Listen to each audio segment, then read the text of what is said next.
Hello everyone. आइए बात करते हैं कुछ बेनिफिट्स की और कुछ टेक्निकल पॉइंट्स एमएलएम के।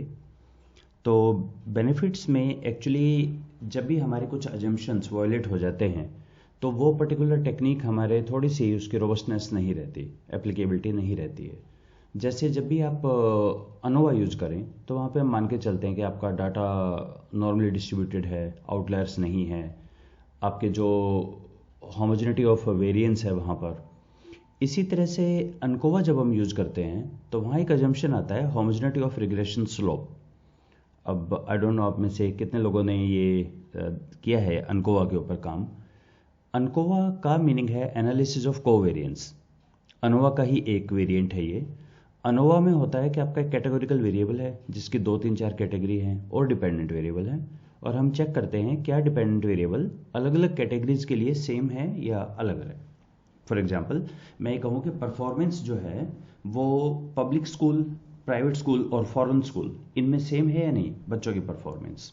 तो डिपेंडेंट वेरिएबल हो गया हमारा बच्चों के मार्क्स, परफॉर्मेंस, और इंडिपेंडेंट हो गया type of school, public, private या फॉरेन स्कूल। अब इसमें यह भी आ सकता है कि बच्चे की परफॉर्मेंस पहले तो इस पे भी डिपेंड करती है कि पेरेंट्स की इनकम कैसी है, कैसे रिसोर्स अवेलेबल हैं। तो इसके इफेक्ट को अगर मैं कम करूं तब आप ये देखिए बच्चे के पेरेंट्स के जो इनकम है या रिसोर्सेज हैं उसका बच्चे के मार्क्स के ऊपर जो इफेक्ट पड़ेगा ये तो रिग्रेशन है। लेकिन पीछे क्वेश्चन तो वही है कि पब्लिक प्राइवेट में डिफरेंस है या नहीं। तो हम क्या करते हैं, ये मान के चलते हैं कि इनकम का जो मार्क्स के ऊपर फर्क है वो कांस्टेंट है। This is called homogeneity of regression slope. Slope की बात कर रहे हैं, हम सेम है तभी तो आप चेक करेंगे तीनों में डिफरेंस है या नहीं। पर एमएलएम के अंदर तो हम बात ही ये कर रहे हैं कि नहीं, स्लोप तो खुद ही वेरी कर सकता है। तो यानी वो जो अगर वायोलेशन है उसकी कोई इशू नहीं है उस चीज का। इसी तरह से सिंपल रिग्रेशन में हम बात करते हैं इंडिपेंडेंस ऑफ एरर, कि हमारे जो रेजिडुअल है ना वो आपस में रिलेटेड नहीं है। तो या तो ये रिलेटेड होते थे टाइम सीरीज डाटा में या रिलेटेड होते हैं नेस्टेड डाटा में। नेस्टेड डाटा मतलब सारे स्टूडेंट्स एक ही क्लास के, उनके अंदर बहुत कुछ कॉम्युनिटी मिलेगी। तो इसी को हम बोलते हैं ना ग्रूमिंग पार्ट जो है। आपके स्कूल का जो इफेक्ट है आपकी पर्सनैलिटी पे बहुत ज़्यादा रहता है, चाहे उस वक्त ना महसूस होता हो लेकिन ओवर द ईयर महसूस होता है कि जहाँ से आपकी अल्मा मैटर इसीलिए बोलते हैं, उसका एक हमेशा इफेक्ट रहेगा आपके ऊपर, आपकी थिंकिंग पे। तो नेस्टिंग कंसेप्ट आ गया यहाँ पे कि विद इन दैट वो इंडिपेंडेंस ऑफ एरर एक्चुअली रहे नहीं, उनके अंदर रिलेशन आ गया रेजिडुअल्स में। और थर्ड, अगर कोई मिसिंग डाटा है, अनइक्वल डाटा है, उसका यहाँ पे कोई दिक्कत नहीं है। सो एक और एडिशनल बेनिफिट इसका, इसमें आपका कॉमन मेथड बायसनेस और ये भी काफ़ी चीज़ें खत्म हो जाती है मल्टी लेवल मॉडलिंग में। तो जब हम इसको करेंगे तो क्या इसके कंसेप्ट वैसे ही हैं कि इसके अंदर एक एफ वैल्यू है, आर स्क्वेयर है, एडजस्टेड आर स्क्वेयर है, रिग्रेशन जैसा? नहीं, इसमें थोड़ी थोड़ी सी बातें अलग हैं, ये एक बार समझ लेनी चाहिए। इसकी जो सोल है वो है फिक्स इफेक्ट और रैंडम इफेक्ट। तो अच्छा, इनका कैसे पता लगता है कि कौन सा इफेक्ट फिक्स है और कौन सा रैंडम है? तो ये मैंने कम से कम 6 7 बुक्स को कंसल्ट किया और हर बुक ये बोलती है कि बस यही क्वेश्चन बताना बहुत मुश्किल है कि फिक्स क्या है और रैंडम क्या है, बाकी तो सारा हम समझा देंगे। इसका एक्चुअली क्लियर डिलाइनेशन नहीं है कि ये फिक्स इफेक्ट है, इसका रैंडम इफेक्ट है। लेकिन हाँ, एक चीज सारे बोलते हैं, फिक्स इफेक्ट वो होता है जिसका जनरलाइजेशन नहीं करते। जैसे आपने कहा कि टी टेस्ट लगाया, क्या बॉयज और गर्ल्स के मार्क्स में डिफरेंस है? और आपने पाया हाँ जी, बॉयज और गर्ल्स के मार्क्स में डिफरेंस है, गर्ल्स के मार्क्स ज़्यादा हैं।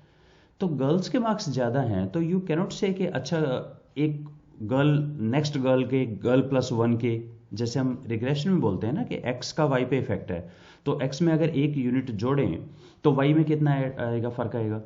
बोलते हैं ना ऐसे इंक्रीमेंटल, एक्स को इंक्रीज करें, लेकिन यहाँ गर्ल को थोड़ी इंक्रीज करेंगे आप कि गर्ल में कुछ ऐड करें तो उसके मार्क्स बढ़ जाएंगे, सेंस ही नहीं हुआ इस बात का। तो फिक्स इफेक्ट होता है जिसका जनरलाइजेशन नहीं करते, जो आप सिंपल बोलते हैं भाई ये इधर है ये इधर है, बस दैट्स इट।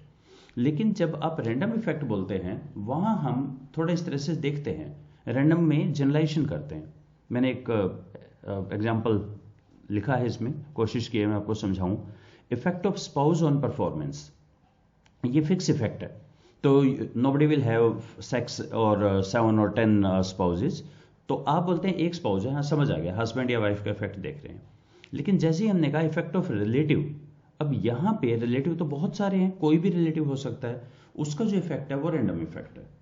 जनरली दोनों ही फिक्स्ड इफेक्ट वाले और रैंडम इफेक्ट वाले दोनों ही हमारे कैटेगोरिकल वेरिएबल होते हैं जनरली। रैंडम में हम उनका जनरलाइजेशन करते हैं, फिक्स में जनरलाइजेशन नहीं करते हैं। ठीक है, ये जैसे जैसे आगे हम काम करेंगे हम इनको देखते चलेंगे इन पॉइंट्स को। दूसरा एक कंसेप्ट आता है सेंटरिंग का। ये बहुत ही इंटरेस्टिंग क्वेश्चन है और ये मैं बहुत बार अपनी वर्कशॉप में पूछता भी हूँ कि देखिए जैसे ये एक रिग्रेशन का आउटपुट मैंने आपको बताया, हॉर्स पावर और एमपीजी, माइलेज पर गैलन, फ्यूल एफिशिएंसी है ये आपके व्हीकल की, और ये डिपेंड करती है हॉर्स पावर पे। जनरली जितनी हॉर्स पावर ज़्यादा होती है उतनी फ्यूल एफिशिएंसी कम हो जाती है। I hope you know that कि कार की एफिशिएंसी आपके टू व्हीलर से कम होती है और ट्रक की कार से कम होती है एफिशिएंसी, फ्यूल एफिशिएंसी की बात हो रही है। हम यहाँ बोलते हैं इंडिया में किलोमीटर पर लीटर, यूएस में चलता है माइल्स पर गैलन। तो मैंने ये डाटा सेट पे रिग्रेशन रन किया और रिग्रेशन को हम क्विकली देखें। अनोवा बोल रहा है सिग्निफिकेंट है मॉडल, इंटरसेप्ट सिग्निफिकेंट है, हॉर्स पावर का इफेक्ट सिग्निफिकेंट है, नेगेटिव है, और आर स्क्वायर 60% है, नॉट बैड, एडजस्टेड 59% है। रिग्रेशन इक्वेशन हम लिख लेते हैं, MPG is equal to 30.1 minus 0.07 into HP. अब मेरा एक क्वेश्चन है यहाँ पे, अगर हॉर्स पावर 0 हो तो माइलेज कितनी होगी? तो हॉर्स पावर को यहाँ पुट कर दीजिए, माइलेज होगी 30। फिर इसमें क्या डाउट है? इसमें डाउट है कॉमन सेंस का।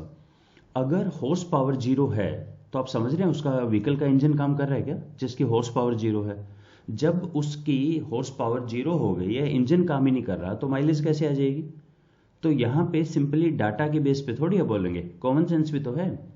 इसका प्रोफेसर एंडी फील्ड ने एक बड़ा अच्छा एग्जाम्पल दिया है। उन्होंने कहा एक पर्टिकुलर वेरिएबल है जो डिपेंड करता है हार्ट बीट के ऊपर, और क्वेश्चन पूछ रहे हैं अच्छा अगर हार्ट बीट 0 है तो ये लीवर का ये फंक्शन कैसे काम करेगा? भाई जब हार्ट बीट 0 होगी तो पर्सन तो डेड है, तो अब उसका लीवर या उसका आप बाकी चीजें क्यों चेक कर रहे हैं कि कैसे काम करेगा? वो तो डेड हो चुका है पर्सन। तो इस तरह की कई एनोमलीज है ना कि फिर इसका मतलब इंटरसेप्ट का मीनिंग ही नहीं बना। अगर हॉर्स पावर 0 है तो इसको कैसे समझाएंगे? तो इसीलिए इस कंसेप्ट को यूज करते हैं सेंटरिंग कंसेप्ट। सेंटरिंग कंसेप्ट क्या करता है, जो मीन निकाल के एचपी का और हर वैल्यू में से मीन को सब्ट्रैक्ट कर दिया हमने। मीन आता है शायद 147 यहाँ पे, तो ये -37 माइनस से समथिंग आ गया। अब मैंने एक रिग्रेशन रन कर दिया है, MPG depends on HP minus mean. ठीक है, एक बार आप क्विकली चेक करें, एफ वैल्यू है 45, आर स्क्वायर है 60, ये नई डाटा सेट का, एडजस्टेड आर स्क्वायर 0.59 एक्सेट्रा, और यहाँ पे भी चेक कर लीजिए, एफ है 45, आर स्क्वायर है 60, 0.59, टी वैल्यू सिग्निफिकेंट है, बिल्कुल ठीक है सारे के सारे। सिर्फ ये वैल्यू चेंज हो गई है अब हमारे इंटरसेप्ट और मीन। तो रिग्रेशन इक्वेशन अब हम लिखेंगे एमपीजी इज इक्वल टू 20.09, अब 20 हो गया ये, minus 0.07 into HP minus mean. अब अपना क्वेश्चन दोबारा पूछिए, अगर एचपी माइनस मीन 0 है, ओके, इसका मतलब हो गया अगर एचपी माइनस मीन 0 है तो इसका मतलब आप पूछ रहे हैं जब एचपी मीन के बराबर है, यही मतलब हो गया ना। एचपी माइनस मीन 0 है तो इसका मतलब है HP is equal to mean. Mean कितना था? 147। तो अब क्वेश्चन हमारा ये हो गया कि एचपी अगर 147 होगा तो एमपीजी कितना होगा, और आंसर आ गया 20.09 होगा। बिल्कुल ठीक है। तो बहुत बार रिग्रेशन में instead of saying x is equal to 0, ये ज्यादा अच्छा है कहना अच्छा अगर x एवरेज होगा तो y कितना होगा। ठीक है, तो इस कंसेप्ट को बोलते हैं centring. Hope make sense. Centre कर दिया, सिर्फ x को सेंटर किया मैंने, y को नहीं सेंटर किया। और ये मैं हमेशा बताता हूं कि x और y का जो रिलेशन है, अगर आप देखें उसमें कुछ भी ऐड कर दें सब्ट्रैक्ट कर दें, वो आर स्क्वायर ये कभी नहीं चेंज होंगे, ये हमेशा सेम रहेंगे, सोल टू सोल रिलेशन।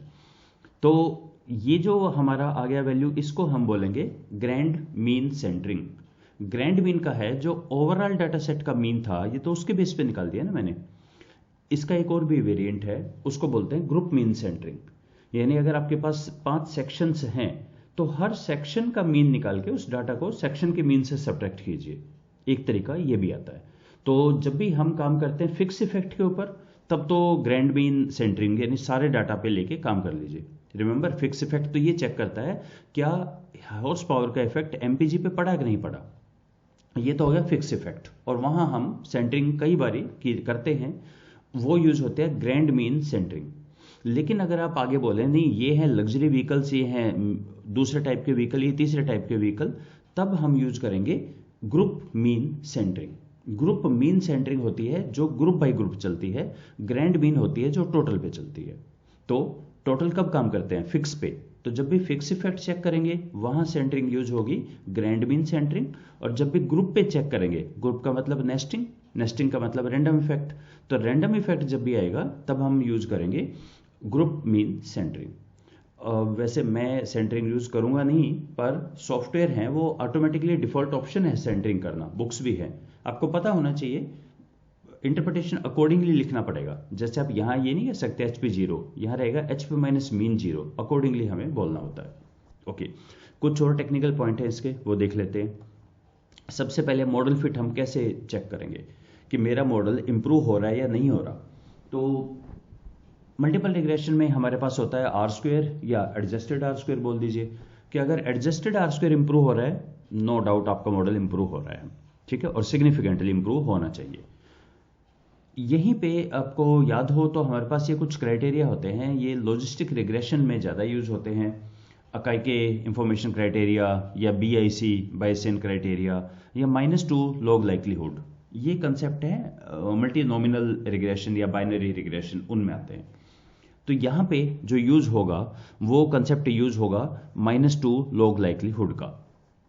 और एस्टिमेशन मेथड जो ऑर्डिनरी लीस्ट स्क्वेयर रिग्रेशन है, वहाँ तो आप ऑब्वियसली OLS को यूज कर रहे हैं, लेकिन यहाँ पे हम यूज करेंगे मैक्सिमम लाइक्लीहुड एस्टिमेशन को। तो ये एक तरह से आप मान के चलिए हमारे फिक्स हैं। पहले तो मैं आपको एक चीज बताऊं, ये MLM to some extent data mining जैसा है। तो डाटा माइनिंग और डाटा एनालिसिस में क्या फर्क होता है? डाटा एनालिसिस में आपको पता होता है कि मैंने ये काम करना है, इसका इफेक्ट देखना है, इफेक्ट आया या इफेक्ट नहीं आया, दैट्स इट। डाटा माइनिंग में आप कह रहे हैं मुझे नहीं पता, कर करके देखते हैं क्या ऐसा हो गया, क्या ऐसा हो गया, ऐसे कर लें तो, ये कर लें तो इसको एक ही चीज के आपके ना मतलब 6 7 8 मॉडल बनेंगे एक ही चीज को, क्योंकि देखिए कितने वेरिएंट्स हैं। सबसे पहले तो हम देखेंगे क्या हमारा इंटरसेप्ट है, फिर देखेंगे क्या इंटरसेप्ट सिग्निफिकेंट है, फिर ये देखेंगे क्या वो जो इंटरसेप्ट है वो अलग अलग ग्रुप्स के लिए वेरी कर रहा है, ठीक है। फिर आगे चेक करेंगे इंडिपेंडेंट वेरिएबल को, फिर उसको देखेंगे क्या ये वेरी भी कर रहा है। तो एक ही चीज के इतने वेरिएशंस बन जाएंगे, तो जब भी हमें कंपैरिजन करना होता है ना मॉडल में, तो मैक्सिमम लाइक्लीहुड एस्टिमेशन ठीक है। अगर आप कहें नहीं ये बिल्कुल फिक्स इफेक्ट है मेरा और सैंपल मेरा काफी लार्ज है, पैरामीटर्स काफी कम है, तो रेस्ट्रिक्टेड मैक्सिमम लाइक्लीहुड यूज करते हैं। लेकिन कंपैरिजन एक मॉडल को दूसरे के लिए तब हम यूज करते हैं maximum likelihood estimation, MLE method, ये यूज करेंगे। नाउ सरप्राइजिंगली SPSS में इवन आर स्टूडियो में डिफॉल्ट ऑप्शन REML है, तो ये हमें ध्यान रखना पड़ेगा, एस्टिमेशन हमेशा मैक्सिमम लाइक्लीहुड बना देंगे हम। और नया मॉडल इंप्रूव होगा कि नहीं ये चेक करेंगे -2 लॉग लाइक्लीहुड से। तो जो मल्टी नॉमिनल रिग्रेशन की प्लेलिस्ट है, वहाँ आई रिमेंबर मैंने ये पूरा मैनुअली समझाया है -2 लाइक्लीहुड निकलता कैसे है और कैसे इंप्रूव होता है। और इसकी वैल्यू को हम चेक करेंगे सिग्निफिकेंट इंप्रूवमेंट के लिए against the chi square value. तो आप ये एक्सपेक्ट करेंगे SPSS देता होगा, ये SPSS कुछ नहीं देता। SPSS बहुत ही मिनिमम सी चीज़ें आपको देता है, क्योंकि रिमेंबर ये जनरल पर्पज सॉफ्टवेयर है ना। अगर आप काम करते हैं HLM के ऊपर M+ के अंदर, वहाँ काफ़ी सारी चीज़ें आती हैं। SPSS आपको बस बेसिक सी चीज़ें, इवन आर स्टूडियो जमो भी बेसिक सी चीज़ें देते हैं। हाँ, आर स्टूडियो में तो ये अवेलेबल है, एक फंक्शंस हैं कि नया मॉडल जो इंप्रूव हो रहा है क्या वो सिग्निफिकेंट इंप्रूव हो रहा है या नहीं, पर यहाँ हम खुद ही चेक कर लेंगे, उतना मुश्किल भी नहीं है, मैनुअली चेक कर लेंगे। नेक्स्ट हमारा आता है कोवेरियंस स्ट्रक्चर। अच्छा, कोवेरियंस क्या होता है? बहुत सारे लोग तो कोवेरियंस नाम आते ही डर जाते हैं कि ये पता नहीं है क्या वो थीटा जीटा आ गया। नहीं, कोवेरियंस आप ऐसे ही समझें जैसे कोरिलेशन होता है। कोवेरियंस और कोरिलेशन बिल्कुल एक ही चीज है, only thing is correlation standardise होता है, इसलिए -1 के बीच में होता है। कोवेरियंस कुछ भी हो सकता है। तो यहाँ किसकी बात हो रही है? यहाँ बात हो रही है इंटरसेप्ट की और स्लोप की। ये भी एक इंपॉर्टेंट है, अभी तक तो हमने सोचा ही नहीं कभी इंटरसेप्ट और स्लोप उसमें क्या रिलेशन होगा। बिल्कुल, एक तो आपको याद हो हमने डिस्कस किया था, देखो कई स्टूडेंट्स ऐसे हैं जो बिल्कुल कम मार्क्स से शुरू किए पर बड़ा स्टीप शुरू किया, कई ऐसे बहुत हायर शुरू किया लेकिन फ्लैट था। तो इंटरसेप्ट में और इंटरसेप्ट में और स्लोप में कोई है या नहीं रिलेशन, उसको हम बोलेंगे कोवेरियंस का स्ट्रक्चर। ये भी बहुत इंटरेस्टिंग इंसाइट्स देता है हमें डाटा में। इसके 4 मेथड हैं। पहला मेथड है वेरियस कंपोनेंट। ये आपका डिफॉल्ट होता है स्पेसेस में। ये मान के चलता है सारे रैंडम इफेक्ट इंडिपेंडेंट है, सारे वेरिएंस होमोजीनियस है, इसलिए 1 है। ठीक है, तो डायगोनल मैट्रिक्स टाइप हो गया। सारे ऑल कोवेरिएंस 0 और सारे वेरिएंस 1 है। ठीक है, ये तो एक बेसिक अजम्पशन सा हो गया। सेकंड है डायगोनल। तो ये बोलते हैं कि सारे वेरियस हैं, तो सारे मतलब कोवेरिएंस तो 0 ही हैं, पर वेरिएंस 1 नहीं है, इक्वल नहीं है, वो अलग अलग है कुछ भी। ये डायगोनल हो गया। आई थिंक ये डिफॉल्ट नहीं है, ये डिफॉल्ट है वेरिएंस का। नेक्स्ट है हमारा कोवेरिएंस स्ट्रक्चर के अंदर ऑटो रिग्रेसिव। अच्छा, ऑटो रिग्रेसिव ये टर्म है टाइम सीरीज की। सो ये कब यूज करेंगे? टाइम सीरीज तो यहाँ है नहीं, तो यहाँ पर है रिपीटेड मेजर डिजाइन। जब आप एक ही बच्चे के 3 बार मार्क्स लें तो रिपीट मेजर हो गया ना। तो जब भी रिपीट मेजर करेंगे तो कोवेरिएंस स्ट्रक्चर वहां पे यूज करेंगे ऑटो रिग्रेसिव, और इन जनरल हम हमेशा यूज करेंगे अनस्ट्रक्चर्ड। अनस्ट्रक्चर्ड का मतलब है हमें नहीं पता क्या रिलेशन है, कैलकुलेट करके बताओ। क्योंकि बाकियों में तो आपने अज्यूम कर लिया ना कि वो इक्वल है, वो 1 है, या ऐसे। हम बोलते हैं नहीं, हमें नहीं पता, अनस्ट्रक्चर्ड करेंगे। तो जब भी रैंडम हम इफेक्ट देखेंगे तो कोवेरिएंस अनस्ट्रक्चर्ड हो जाएगा। हो सकता है आपको कोवेरिएंस अभी ना समझ आए, पर ये आगे हम करेंगे और इससे कोरिलेशन भी निकालेंगे कि कोरिलेशन इससे कैसे निकलता है। सो डाटा एंट्री एक अनदर इंपॉर्टेंट चीज़ है। डाटा एंट्री कैसे करेंगे? क्योंकि स्टूडेंट नेस्टेड हैं स्कूल में, स्कूल हैं एरिया में, एरिया कंट्री में। आप एक चीज़ याद रखिएगा, गोल्डन रूल ये है, 1 row is equal to 1 person, 1 column is equal to 1 response. ये स्पेसेस का एक गोल्डन रूल है। आप बस इसको पकड़े रहना, डाटा एंट्री काफ़ी इजी हो जाएगी। हम देखेंगे आगे किस तरह डाटा करते हैं। कई बार ऐसा भी होता है हम अलग अलग फाइल्स में डाटा लेते हैं। इफ़ यू रिमेंबर, मैंने एग्जांपल दिया था, happiness depends on GDP of the state. अब 500 लोगों से डाटा लिया हमने जो 10 स्टेट के थे, तो मैंने 2 फाइल बना ली। एक फाइल है जिसमें 10 स्टेट हैं और उनका जीडीपी लिखा है, दूसरी है जिसमें 500 लोग हैं और उनके हैप्पीनेस लिखा है, लोगों का नाम या नंबर लिखा है, हैप्पीनेस लिखा है और स्टेट लिखा है। हर स्टेट से 50 लोग हैं, तो 10 स्टेट से 500 लोग हैं। तो यहाँ पे ऐसे केस में हम मर्जिंग कर देते हैं डाटा की, दोनों फाइल को मिला के एक बना देंगे। ऐसा भी करेंगे और एग्रीगेट का कंसेप्ट भी करेंगे हम इसमें। पर आप ये याद रखिएगा, 1 rule, golden rule, 1 row is equal to 1 person, 1 column is equal to 1 response. और फाइनली हम पहुंच गए अपने लास्ट स्टाइल पे कि हम करेंगे कैसे काम। देखिए, हम कई स्टेप्स में काम करेंगे। सबसे पहले मैं बोलता हूँ एक मॉडल 0। सबसे पहले आप एक रिग्रेशन को रन करें विद इंटरसेप्ट ओनली। ये एक तरह का हमारा ये बता रहा है कि शुरू करें तो कहाँ से होगा।